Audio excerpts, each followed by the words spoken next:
Al-Idrus di daerah Pacitan awalnya nggak diakui. Robito nggak ngakui, Nakobatul Ashraf nggak diakui, tapi diverifikasi, diselidiki di mana kubur kakeknya, di mana kubur datuknya, dicari orang paling tua yang pernah ngalamin dulu, dicari nisannya, dicari kuburnya. Setelah terverifikasi baru diakui sebagai Al-Idrus ya. Nah itulah sebabnya Robito sulit memverifikasi nasab yang Wali Songo yang di bawah nih. Kenapa? Karena memang tradisi keturunan Wali Songo, mereka nggak mau nasab ini disebar-sebar, nasab ini nggak boleh banyak diketahui orang, takut-takut kalau nanti ada yang mencuri nasab, cukup diketahui oleh mereka-mereka secara turun-temurun, saudara, dengan pengakuan daripada kesultanannya. Nah cuman kondisi sekarang sudah berbeda, yang bukan tuh bagus ngaku tuh bagus, akhirnya mereka masuk curi nasab. Dan gawatnya lagi apa? Mereka rubah silsilahnya Wali Songo. Ini yang paling gawat, saudara.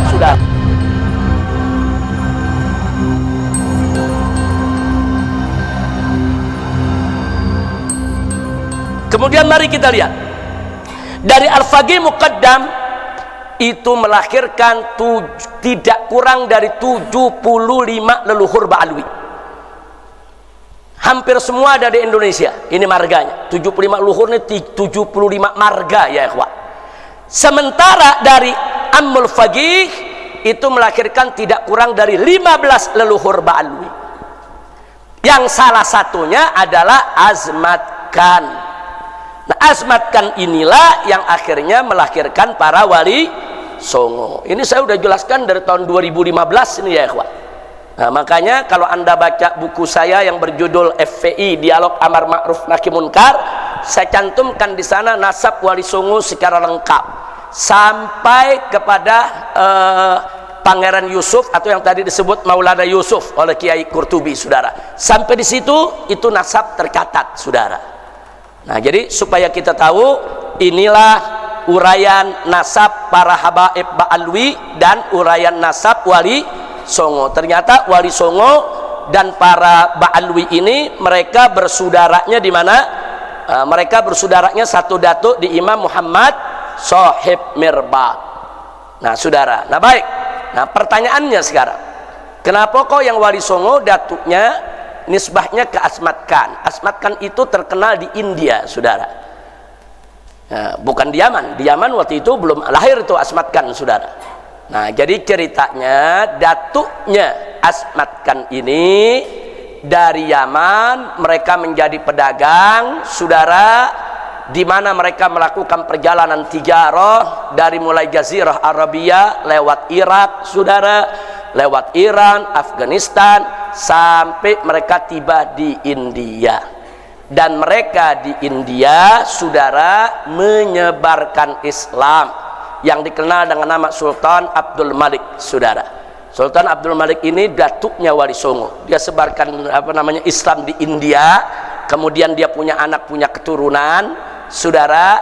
Nah, kemudian orang-orang menjuluki mereka ini Azmat Khan. Kita kalau dengar Khan itu biasanya dari mana? India. Ada Salman Khan, Shahrukh Khan. Nah, kan dari mana? India. Nah, kok ada Wali Songo bisa dari India? Bukan dari India asalnya dari Hadramut. Datuknya hijrah ke India. Di India mereka menyebarkan Islam, makanya keluarga mereka disebut Azmat Khan. Azmat dari kata azim, keluarga yang besar, keluarga yang agung, keluarga yang suci, saudara. Jadi orang-orang India memuliakan mereka. Nah, dulu kan India Pakistan masih satu ya ikhwah. Nah, dulu India Pakistan masih jadi satu. Bahkan dulu Kesultanan Islam akhirnya berkuasa di India seluruhnya ya ikhwah. Nah, namun pada akhirnya India terbelah dua, yang Islam mendirikan negara Pakistan, yang Hindu tetap bertahan dengan negara India. Saya tidak cerita soal perpecahan itu, tapi Azmat Khan ini adalah keluarga Ba'alwi yang populer di India dan turun menurun, dan nagomnya masih ada sampai sekarang ya ikhwah. Nah, kira-kira jelas tidak? Nah, dari India anak keturunan mereka menyebar. Satu, mereka berdagang ke Malaka. Malaka kan dulu tempat perdagangan, semua dagangnya di Malaka, Malaysia ya ikhwah. Nah, dari Malaka ini mereka menyebar. Ada yang ke Filipina, di Mindanao sana, makanya di Mindanao sana ada Kesultanan Mindanao. Tahu siapa nama sultannya? Sarif Kabungsuan. Pakai sarif ya kawan. Sarif Kabungsuan. Kenapa? Karena mereka tuh satu tali dengan Asmat Khan ya kawan. Jadi mereka itu bikin ada Kesultanan Mindanao, ada Kesultanan Sulu, ada juga Kesultanan Brunei, saudara. Jadi mereka ini menyebarkan Islam di Filipina, Brunei, Malaysia, dan mereka banyak jadi sultan ya ikhwah. Nah, kira-kira jelas tidak? Nah, dari Malaka ini pula lah ada yang terjun ke pulau tanah Jawa. Kalau saya sebut pulau Jawa maksudnya dari ujung kulon Banten sampai ke Banyuwangi sana saudara, bahkan sampai ke Madura. Nah, tanah Jawa ini saudara dulu menjadi garapan para wali songo. Kenapa? Karena di antara pulau-pulau yang ada di Indonesia yang paling padat itu Pulau Jawa ya kawan. Bahkan dulu pusat pemerintahan juga kan di Pulau Jawa ya kawan. Apakah itu dari mulai kerajaan Majapahit, sebelumnya Singosari sampai Sriwijaya ya kawan, yang kekuasaannya sampai ke Palembang sana dan seterusnya. Nah, jadi mereka lah yang menyebarkan Islam di tanah Jawa ya kawan. Itu satu keluarga semua. Sarif Kabungsuan yang ada di Mindanao, Filipina Selatan, keluarga Kesultanan Mindanao, Kesultanan Sulu, sampai Kesultanan di tanah Jawa, semua satu pongkol, yaitu daripada keluarga besar Asmat Khan. Kira-kira sampai sini jelas tidak? Jelas tidak? Nah, lalu bagaimana kalau yang Ba'alwi saudara, yang Ba'alwi, yang habaib dari Hadramut ini saudara? Yang dari Hadramut yang 75 leluhur, mereka juga rame-rame berdagang. Tapi saudara, mereka tidak tinggal di India, mereka juga tidak keliling Irak dan lain sebagainya. Nah, mereka menggunakan jalur laut, berlayar sampai mereka tiba di Aceh. Nah, mereka mulai tiba di Aceh, kemudian cari tempat yang layak, dan mereka temukan Palembang. Palembang itu tempat kumpulnya habaib dari yang 75 leluhur saudara. Nah, termasuk Habib Utsman bin Yahya pertama terjunnya ke Palembang saudara, datuknya. Nah, dari Palembang mereka menyebar, ada yang ke Kalimantan, ada yang ke Sulawesi, ada yang ke Irian saudara. Nah, mereka nyebar ke seluruh tanah-tanah Jawa di sana saudara. Nah, jadi kenapa saat itu mereka lebih banyak nyebar, yaitu ke Kalimantan, Sulawesi, dan Irian? Karena Pulau Jawa ini udah banyak digarap oleh wali songo saudara. Di mana-mana udah pada masuk Islam saudara. Jawa Barat, Jawa Tengah, Jawa Timur udah jadi negeri Islam semua. Nah, mereka mencari tempat-tempat yang masih belum tersentuh Islam. Makanya ada yang masuk ke Sulawesi seperti guru tua Habib Idrus bin Salim Al-Jufri saudara, yang membangun Al-Khairat hampir 1.500 sekolah yang ada di wilayah Indonesia Timur. Belum lagi saudara-saudaranya Habib Utsman bin Yahya saudara, yaitu Habib Hashim yang menyebarkan Islam di Kalimantan. Sampai ada satu juga pangeran kerajaan Kalimantan Timur saudara, kerajaan Kutai setelah Islam, itu juru agamanya dan pangerannya adalah dari keluarga besar bin Yahya ya ikhwan. Nah, disitulah menyebar. Jadi artinya apa? Artinya Ba'alwi ini baik yang dari Waridul Faqih maupun yang dari Ammul Faqih bahu membahu untuk mengislamkan Indonesia. Saya tanya, bagus tidak itu? Bagus saudara. Enggak ada yang perlu diperdebatkan soal itu saudara.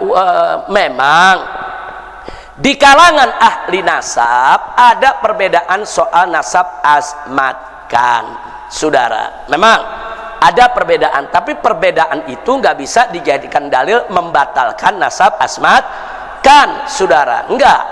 Sementara para ahli sejarah, para mu'arrikh saudara hampir sepakat, sebagaimana disampaikan oleh Sayyid Muhammad Diya Syihab dalam tahqiqnya untuk kitab Samsuz Zahirah.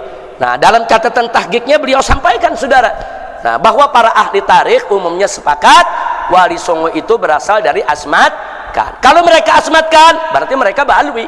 Kalau mereka Ba'alwi berarti mereka keturunan Rasulullah Shallallahu Alaihi Wasallam. Kira-kira sampai sini jelas tidak? Jelas tidak?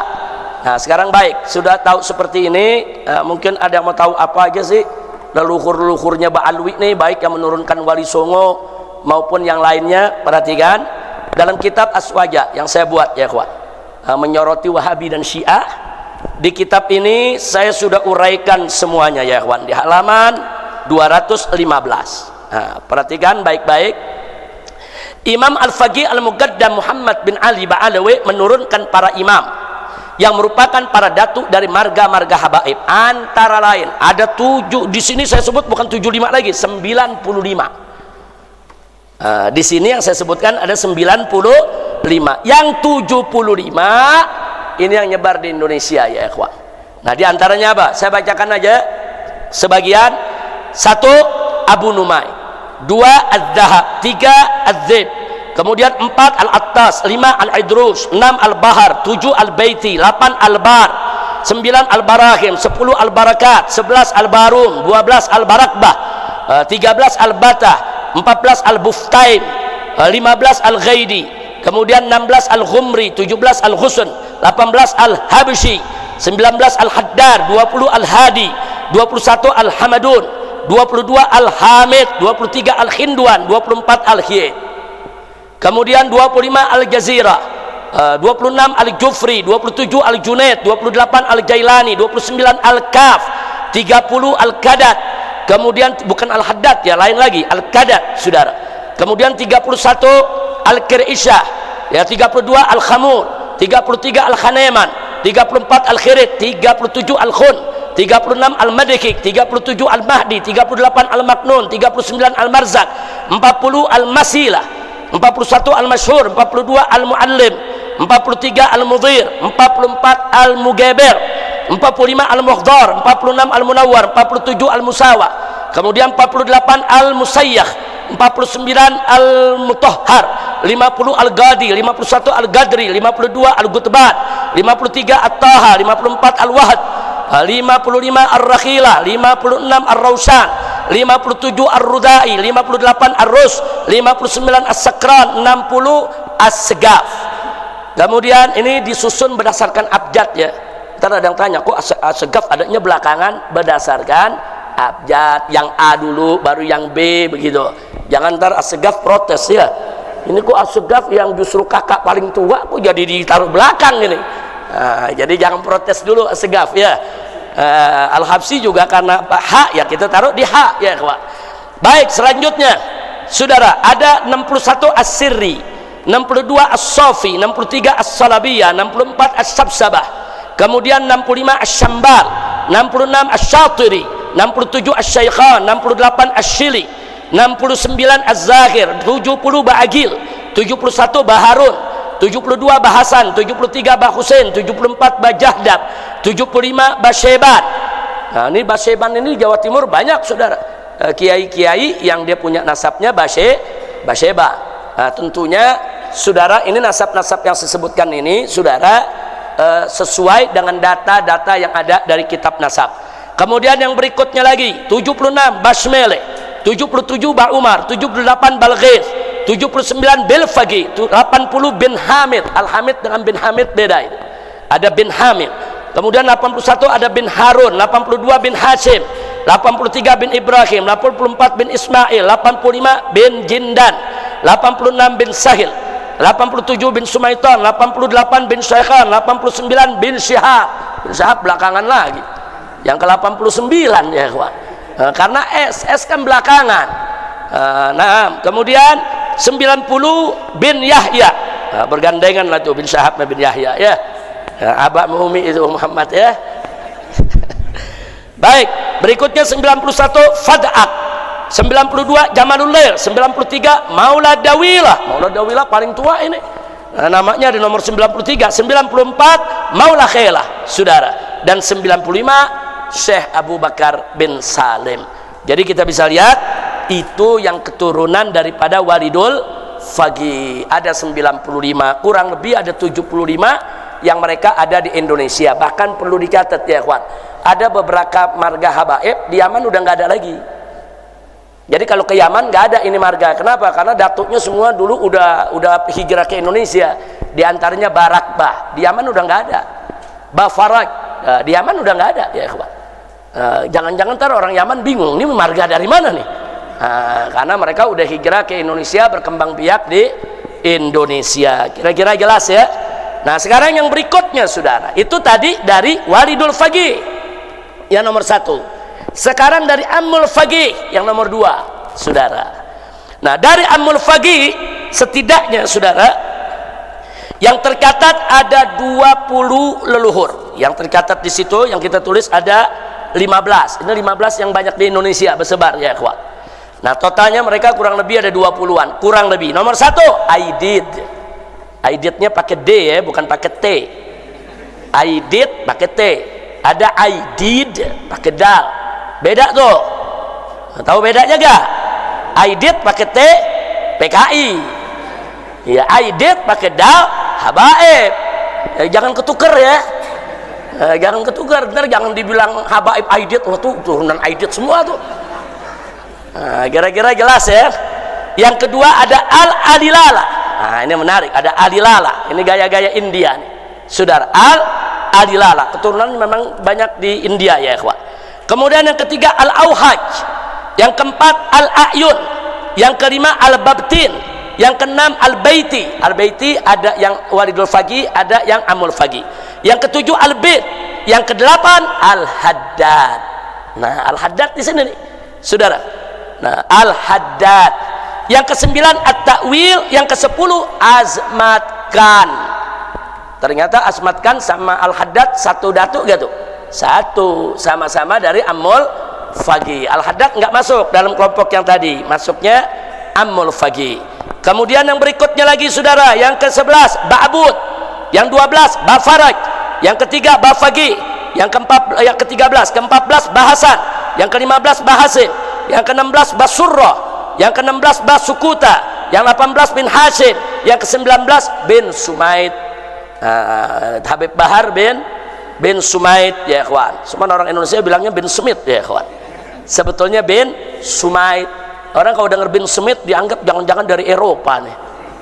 Iya, dari Inggris nih. Dipikir bangsa Smith ini ya ikhwan. Udah gitu rambut pirang lagi. Oh, jangan-jangan ini dari Eropa nih. Enggak, bin Smith itu satu pongkol tuh. Bin Smith, Al-Haddad, Basurrah sama Azmat Khan, satu pongkol. Dan yang ke-20 bin Thohir, saudara. Nah, ini semua yang saya sebutkan barusan, ini banyak yang menyebar di Indonesia. Alhamdulillah. Jadi pokok persoalannya bukan itu. Pokok persoalannya sekarang banyak yang bukan habaib ngaku habib. Saudara, di Sukabumi ada orang namanya Hendra, ganti nama jadi Haidar Sahab. Ini kejadian namanya Hendra, saudara. Tahu-tahu ujung-ujungnya berubah jadi Haidar, pakai bin Sahab lagi. Astagfirullahaladzim. Jadi nggak usah kaget kalau ada orang bukan Tubagus ngaku Tubagus, ada orang bukan turunan Wali Songo ngaku turunan Wali Songo, ada orang bukan Azmat Khan ngaku Azmat Khan, ada orang bukan Ba'alwi ngaku Ba'alwi, ada orang bukan Alatas ngaku Alatas, saudara, bukan Asegaf ngaku Asegaf. Nah, yang pemalsu nasab semacam ini harus kita perangi bersama. Kira-kira jelas tidak? Paham semua? Iya, jadi bukan jadi kalau ada Azmat Khan yang palsu diserang, bukan Azmat Khan-nya yang diserang, saudara. Karena memang ada beberapa orang yang palsu, yang mereka bukan Azmat Khan, mereka ngaku-ngaku sebagai Azmat Khan. Supaya apa? Supaya mereka bisa mencuri nasab Wali Songo untuk dirinya, saudara. Ini berbahaya. Nah, saya mau sedikit berikan faedah tadi menarik yang Buya Qurtubi sampaikan. Kenapa sih ayah beliau, datuk beliau pesan kepada keturunannya, ini nasab jangan diumum-umumin, kalau perlu nih itu bagus jangan dipakai. Saudara, dari keluarga besar Wali Songo ini memang sejak awal dulu sampai saat ini mereka tidak punya lembaga nasab dulu. Nah, kenapa mereka tidak punya lembaga nasab? Karena nasab Wali Songo itu digagak di kesultanan ya ikhwan. Semua Sunan Gunung Jati itu di Kesepuhan Cirebon, saudara, itu digagak nasabnya. Kesultanan Banten digagak nasabnya. Nasab itu turun temurun, dan pihak kesultanan sendiri punya ahli nasab yang mencatat. Pertanyaannya, kenapa tidak dipublikasi? Karena dulu para Wali Songo dan keturunannya khawatir kalau nasabnya dipublikasi nanti dicuri orang. Maksudnya dicuri orang begini, ada orang lihat nih nasab Wali Songo, oh nasabnya begini, dia bikin nasab, dia sambungin dia ke tengah-tengah, dia sambung ke tengah-tengah, oh saya dari Maulana Yusuf juga, Sebenarnya Maulana Yusuf ini punya anak juga yang namanya Anu. Ini dikarang-karang, saudara. Nanti seolah-olah dia keturunan daripada Sultan Hasanuddin. Ini terjadi, saudara. Banyak yang mencuri nasab, saudara. Nah, dulu para habaib begitu juga, sama, saudara, pada awal datang. Cuma bedanya habaib ini memang dari Hadramut itu sudah punya lembaga nasab. Asmatkan itu kalau di Hadramut ada, sampai Sultan Abdul Malik ada catatannya, ya ikhwan. Ini yang kita sebut tadi ini semua ada. Nah, begitu pindah ke Indonesia, yang turunan habaib, banyak turunan habaib ini rame-rame mereka memindahkan lembaga nasab dari Hadramut ke Indonesia. Ada yang terdata, ada yang tidak terdata. Enggak semua terdata, ya ikhwan. Ada orang dia ngaku Alaidrus dari dari Aceh. Satu kampung Alaidrus semua. Udah khobar mustafid. Tapi mereka mendatangi Robito nggak berani mengeluarkan nasab karena tidak ada data. Bukan menolak nasab, bukan. Menolak nasab dengan nggak berani mengakui beda tuh, ya ikhwan. Nah, kami mau cek dulu, kami mau periksa dulu nasab ini. Kalau nanti kami periksa benar ada datanya, baru kami bisa keluarkan nasab. Kalau enggak. Ada bin Sahab sampai saat ini nasabnya belum dikeluarkan, ada yang ngaku Segaf belum dikeluarkan, ada yang ngaku Alaidrus belum dikeluarkan. Kenapa? Karena belum terdata. Karena banyak yang nyebarkan, yang ke Irian, yang ke Papua, yang ke Sulawesi. Nah, sedangkan kantor lembaga nasabnya di Jakarta dari zaman Belanda dulu, saudara. Enggak semua bisa melapor, enggak seperti zaman sekarang. Kalau zaman sekarang kan zaman medsos. Mau beranak di ujung hutannya Papua juga bisa ketahuan.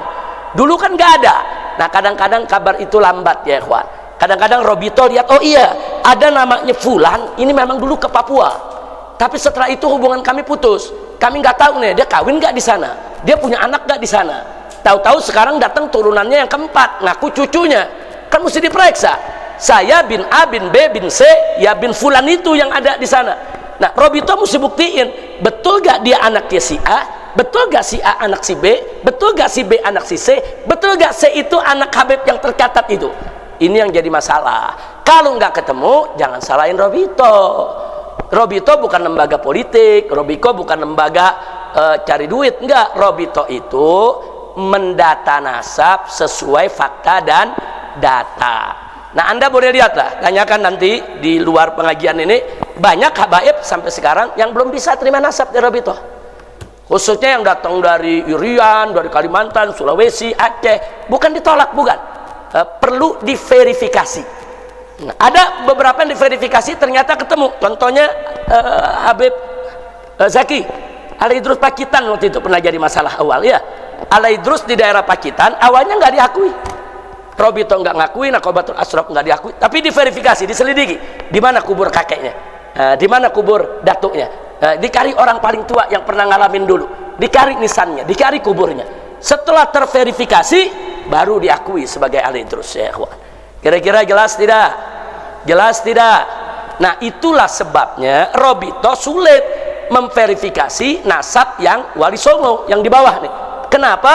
Karena memang tradisi keturunan Wali Songo, mereka nggak mau nasab ini disebar-sebar. Nasab ini nggak boleh banyak diketahui orang. Takut-takut kalau nanti ada yang mencuri nasab, cukup diketahui oleh mereka-mereka secara turun-temurun, saudara, dengan pengakuan daripada kesultanannya.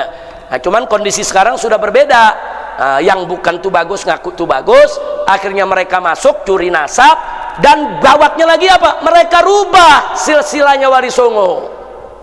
Ini yang paling gawat, saudara. Wali Songo sebagai keturunan dari keluarga Asmat Khan Ba'alawi, saudara, itu para mu'arrikh setuju, sepakat, tidak ada masalah. Hanya ada sedikit perbedaan di antara ahli nasab, no problem, saudara.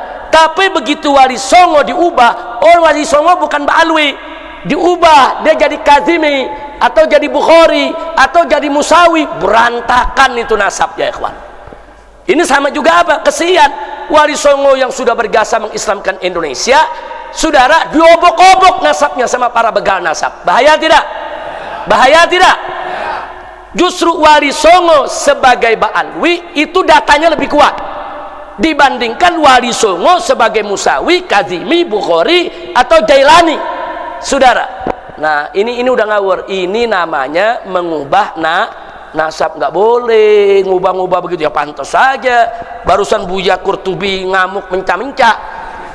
Nah, jadi kelihatannya Buya Qurtubi sekarang mesti saya panggil saudara Asy-Syaikh Kiai Haji Tubagus Buya Ahmad Qurtubi Jailani. Nah, kenapa? Kalau yang asli nggak pakai, yang palsu rame-rame pada pakai.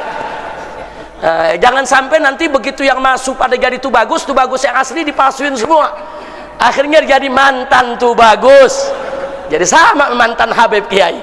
Nah ini kenapa beliau tadi marah? Ya karena udah kelewatan. Mereka ngobok-ngobok nasab kesultanan. Jangan diobok-obok. Saudara, itu nasab Wali Songo udah bagus. Bahkan di Samsul Zahira ditahqiq daripada Sayyid Diya Syahab udah diakuin. Udah bagus. Udah cakep tuh. Udah nggak ada keributan tuh saudara. Makanya dari tahun 2000-an dulu saya punya buku Dialog Amar Ma'ruf Nahi Munkar. Saya muat nasabnya. Silakan Anda buka. Kalau saya muat itu nasabnya berarti saya ngakuin nggak tuh? Ngakuin. Sudah, saya tulis, saya akuin. Iya, ini kita jaga. Kalau ada yang nggak mau ngakui, nggak apa-apa. Nggak usah bikin ribut ya, ikhwan. Nah, apalagi nasab Wali Songo diobok. Kira-kira jelas tidak? Jelas tidak? Nah, tahu gak kenapa sebabnya diobok-obok? Ayo, saya mau tanya, tahu gak kenapa sebabnya? Nah, mau tahu? Bulan depan ya. Ya, kan orang nanya, kenapa sih diobok-obok? Ada apa sih di sana? Mau tahu gak? Mau tahu? Bulan depan. Jangan sekarang diborong, udah jam 1 gitu, belum sholat zuhur ya. Cukup sekian. Bulan depan ada pertanyaan, kenapa sih nasab Wali Songo kok jadi diobok-obok? Udah bener-bener dibawi, maka diseret-seret ke yang lain. Nah ini perlu dijawab tidak? Mau tahu? Betul? Insya Allah bulan depan.